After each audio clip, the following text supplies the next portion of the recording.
The Douglas Coleman Show is made possible with support from Seth David Radwell, a recent guest on the program and author of American Schism, How the Two Enlightenments Hold the Secret to Healing Our Nation, released this past July. As Publishers Weekly writes in its recent glowing book life review of American Schism, business executive Radwell's epic debut examines the historical influences that have led to what he sees as the collapse of politics in the United States.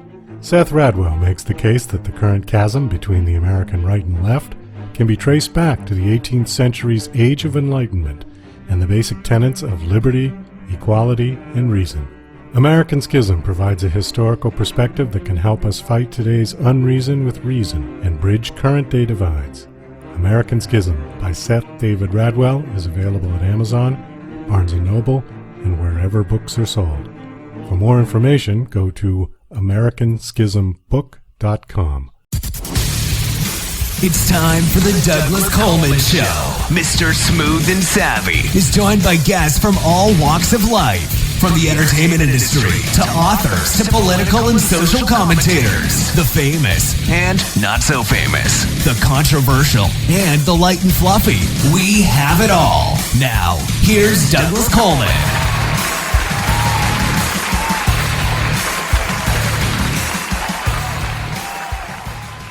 Okay, please welcome to the Douglas Coleman Show, Kevin James Barry. Hey, Kevin, how are you?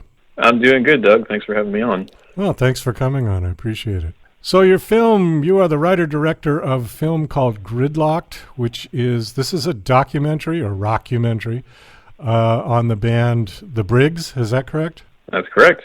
Okay. How'd you get involved with them? I was a fan of the band since I was really young, maybe 18 or so, and when I moved to Boston for film school, I caught them playing a show at the Middle East Club, and I got to meet Joey after the show at the bar. We got to chatting about music and movies and stuff, and I asked him if he'd be willing to help me out with the score for my first film with a Briggs song to add to the soundtrack.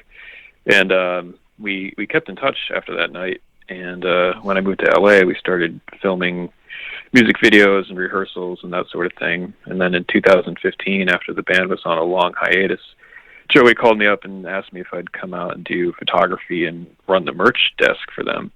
And I said, sure, and I'll bring my video camera and shoot a bunch of things. And I don't know if they were really expecting me to film like a whole documentary of the tour, but that's what I ended up doing. Okay. I'm sorry to say that I am not familiar with them, but how long have they been around? I think about since 2001, they formed under a different name, okay. And they had like a pretty good heyday in the early to mid-2000s. Okay. The name Joey LaRocca sounds very familiar, though. What was the band he was in before? I think the initial name of the band was I Decline, and I'm not sure if there's any other noteworthy bands that he's been in besides the Briggs. He's got a couple side projects, and he's got a new band right now. But if you've heard of him, it was probably from the Briggs. Okay, but they've been around for a long time. Sounds like 20 years or so, yeah? Yeah. Joey started in music when he was really young, and this has been his career basically for his whole life and really all that he's known. We kind of dive into the documentary about, what is life without being on tour and being a touring band, and how do you transition out of that if it's really what you grew up doing. So you followed them around on their tour? Mm-hmm. Yeah, I was in the van with them on the 10-day tour on the West Coast. So I got a really intimate look at the inner workings of a touring punk band. Well, give us an idea of the day in the life. I mean, we used to hear all of the stories about rock bands destroying hotel rooms and jumping from the 5th floor of a hotel into the swimming pool and throwing the TVs out the window. Any of that? Yeah. Not so much. The band at this point is mostly family men. Their husbands and fathers. They've got kids, and I wasn't on tour with them during their earlier years, but from what I understand, they've always been kind of very professional touring band, and just kind of have their shit together. The day in the life is basically getting on the road, getting to the venue, loading in, hanging out, drinking some beers, playing a show, and then load out and get back on the road and drive all night. And that was a pretty cyclical kind of routine. Yeah. Yeah, they're very funny guys, great sense of humor on them. But yeah, they didn't do anything too crazy. It's not really about the sort of like crazy destroy hotel rooms debauchery. It provides, I think, a different look into a band that doesn't get into that kind of shenanigans. I actually haven't heard of any band doing that recently. That was real big in the 70s and 80s, you know. I've heard stories about Motley Crue and some of the bands, certainly Led Zeppelin and The Who and all of those. They were wild back in those days. But, I think people have calmed down a little bit. I don't know if it's as socially acceptable to do crazy stuff like that anymore. Maybe back in the 80s it was. So what other projects have you done? My first two films were more action, thriller, narrative films. I shot those on the East Coast when I was living back in Boston. And then since moving to LA, I've been able to shoot with the Briggs a lot. We've been kind of collaborating on a bunch of different things. So I had a lot of footage saved up. And then after the tour, I figured that was enough to hire an editor and try to get a documentary cut together. And then my next project is another rock documentary about Jesse Hughes and the Eagles of death metal. And I'm about maybe halfway through shooting that. So I've got a bunch more filming to do and a lot more work to do on that. Okay. Let me talk to you a little bit about the indie film industry, just sort of generally speaking. The industry, ever since digital imaging and digital manipulation, I mean, it's been turned upside down to where it's a lot cheaper than it used to be to make film, and therefore the market is pretty saturated with everybody making a film. You know, it's the double-edged sword of technology. It's good on one hand, but it's bad on the other hand. Overall... Yeah, that's definitely what I'd call the double-edged sword. I'm definitely of the generation that's really benefited from that revolution of digital cinema and having access to high-quality cameras and editing gear. But then at the same time, I lament that it's very difficult after the movie is made to rise above all the other people that are making films right now and kind of like finding a way to stand out. So it becomes about not so much the challenge of making a movie, but also the challenge of marketing and getting your film out there for its audience and for people to see it. Well, that's what I was going to ask you about. So, I mean, the actual process of shooting the film is essentially the same. You have to find good locations. You've got to get your lighting right. You've got to make a story arc and continuity to the film that's interesting. All of that is exactly the same. But once the film is done, you know, what do you recommend for aspiring indie film people to do to get their film out there? There's a couple different things you can do. There's always the festival route, and if it does well on the festival route, you can gain a lot of attention from not only audience but industry insiders that can help you get distribution and get your film out there in a better way. And I also recommend indie filmmakers look into hiring PR companies, because it's a lot of work, and if you're not a professional publicist and you don't want to be one, I definitely recommend finding some people that can help you out in that area, because getting your film out there to its audience is one of the biggest and most important steps. Oh, I agree. I think that's one thing that the major studios have over the indies is the distribution ability, yeah? Mm-hmm. Yeah. They've got big marketing budgets, and they can really throw their weight around and make sure that people are aware of the films that they put out. They can put posters up on buses. They can spend a lot of money on internet ads.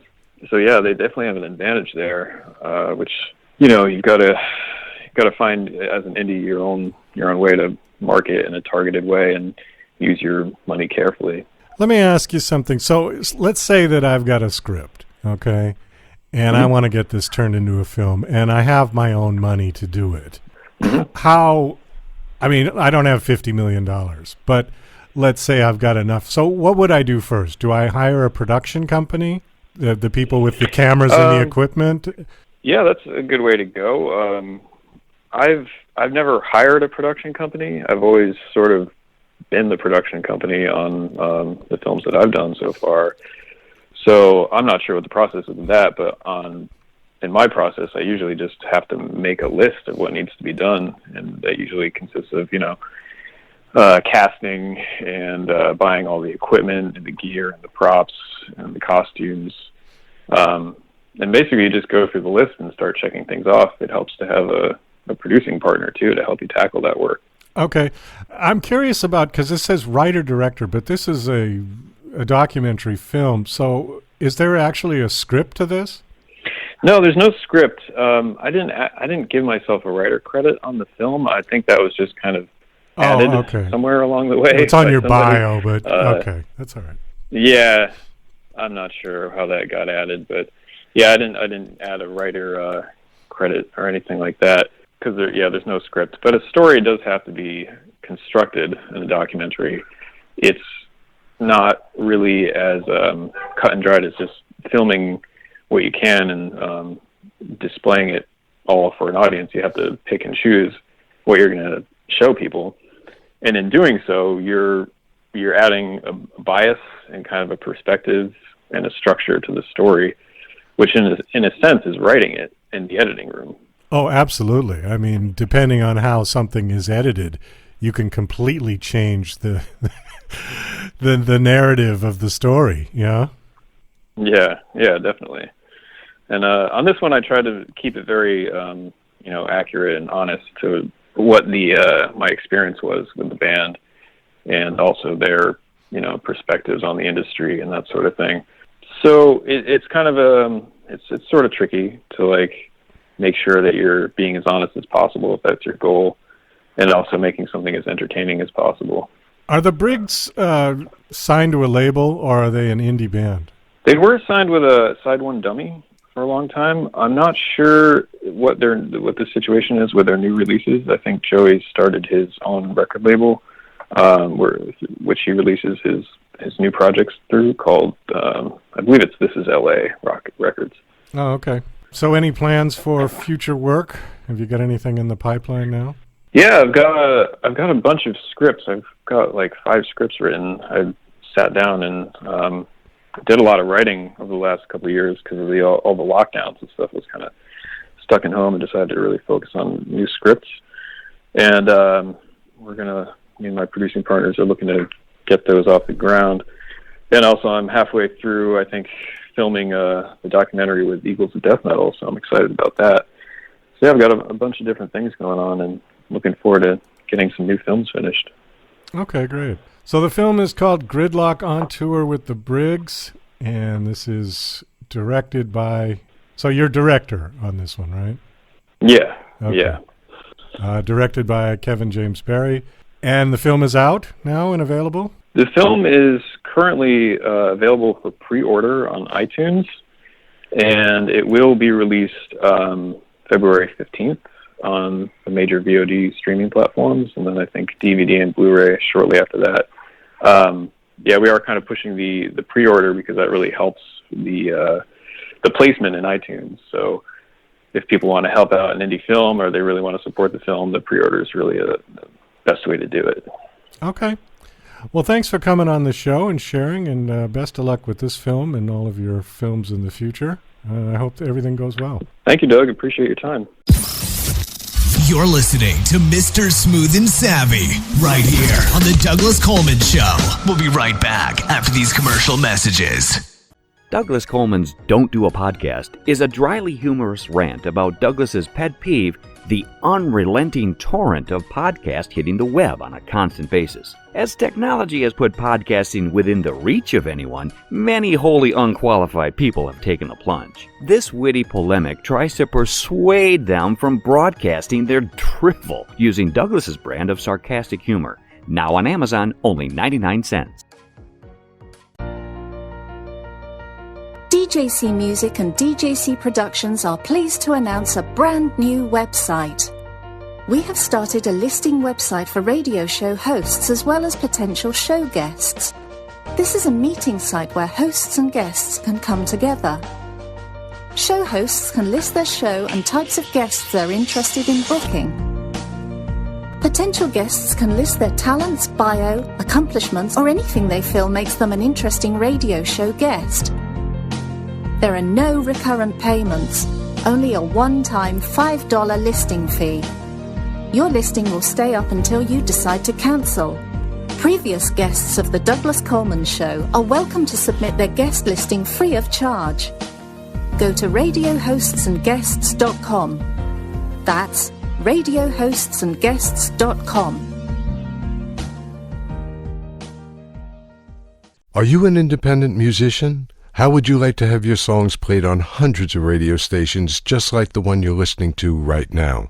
Join MusicSubmit.com and we'll promote your music to radio stations and blogs in your genre. It's free to set up your account, and we guarantee your music will be considered for airplay by radio stations worldwide. Why not sign up today? It's free. MusicSubmit.com. Radio promotion for indie musicians. Hey, this is Ray Powers. Don't touch anything. You've got it right where you need it. Tuned in to The Douglas Coleman Show. You heard me. Okay, please welcome to the Douglas Coleman Show, James Webb. Hi, James. How are you? I am doing fantastic. Trying to stay warm, of course. It's been cold and snowy here in Michigan. Oh, you're in Michigan. Okay. All right. I thought you would be out west someplace, looking at your bio. No, I grew up in the West, but after I got out of the military, me and my wife moved our family here to Michigan. Oh, okay. How come you moved to Michigan? Her family's originally from here, and my family's always been bouncing around from place to place. We never really had a steady place growing up. All right. Good answer. So have you been a writer your whole life, or did you do something else and now you're starting to write, or what's the story? Writing has always been a kind of a hobby and a passion, and this is the first time I ever took it just to the next level. Instead of just writing for therapy, I just decided to write to see where I could take it. Now, let's see. The book you're promoting now is called Tom's Revenge. Is that correct? That is correct. Okay, tell us about the book. Well, the book is, Tom is a Civil War veteran, and it takes place 10 years after the Civil War.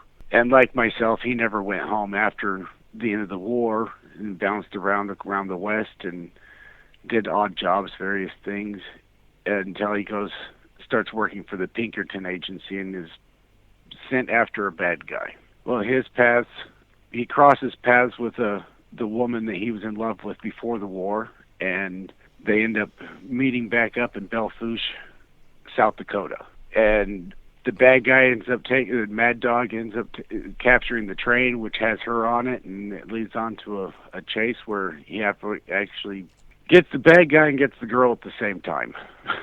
Okay. Where did this story come from? Just your imagination? Just my imagination. I suffer from PTSD myself from Iraq. So I had therapists just tell me, just write, journal, do something, write it to get those emotions out. And this one, it became more of a putting a face to some of those thoughts and emotions and everything, and dealing with it like they were a person. So you were in Iraq. What years were you in Iraq? I was in Iraq in 2003. Oh, okay. Went in and started kicking it all off. Were you on, I got the front line, as it were? Yeah, I was in the field artillery. Okay. Explain PTSD a little bit for people that might not know exactly what it is. PTSD kind of leaves us all on a heightened state of alert, or we never really settle down to enjoy life. It's always watching your back, you're watching your environment. You're on heightened alert the whole time, pretty much, with depression and anxiety and mood swings and everything else. So it makes it kind of a hard existence some days. What kind of, aside from the writing, what sort of therapies do the doctors try to do for you? Is it medications? Do they do that? Medications, therapies, there's cognitive thought process therapy, cognitive behavioral therapy, just kind of ways of trying to retrain our brains to get out of that fight or flight mode. Okay. How effective has it been? It's been really effective. As I could be in a lot worse place than what I am. The book, this is your first book? This is my first book. Do you plan on writing more? Oh, I plan on writing more. In fact, I'm starting another, in the process of starting my next novel as we speak. Okay, is this one also going to be a Western theme? It is. All right. You want to tell us anything about it, or you want to wait until it comes out? Well, it's still in the process, the planning stage right now, so I haven't quite got a grasp on where the characters wanted to take it yet. So I'd love to take and sell more, but unfortunately I don't have anything further than that right at this moment. Is there anything else you want to talk about? Because I'm kind of running out of ideas here. I'm staying in the Western theme. For one, I stick with it. It's something I knew. I grew up on ranches. I grew up reading Louis L'Amour, Zane Grey, William Johnstone, a lot of different Western writers. And I'm hoping that one day Westerns will be a big genre again, because it was an extensively important part of American history. True, yeah. Why do you think the Westerns have lost interest with people? You think there's just too much going on these days technologically, and it just seems a little simple and romantic?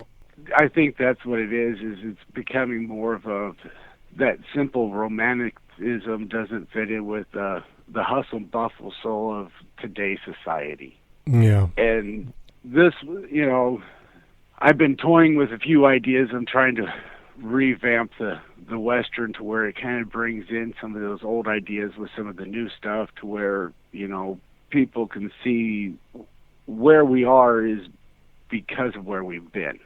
Do you have a website that you want to give out? I don't have a website. The one right now would be with the publisher would be Tuscany Bay Books. Okay. And the book is also available on Amazon, I assume, yeah? On Amazon, Barnes & Nobles, through the publisher. Yeah, okay. And hopefully in bookstores near you. How long has the book been out? It was released on Tuesday the 1st. Oh, okay. All right. So kind of too early to ask how it's doing. But well, James, thanks so much for coming on the show, and best of luck. And I hope to see more books from you, and I hope this one does well. I appreciate that, and I appreciate you taking the time to have me on your show today.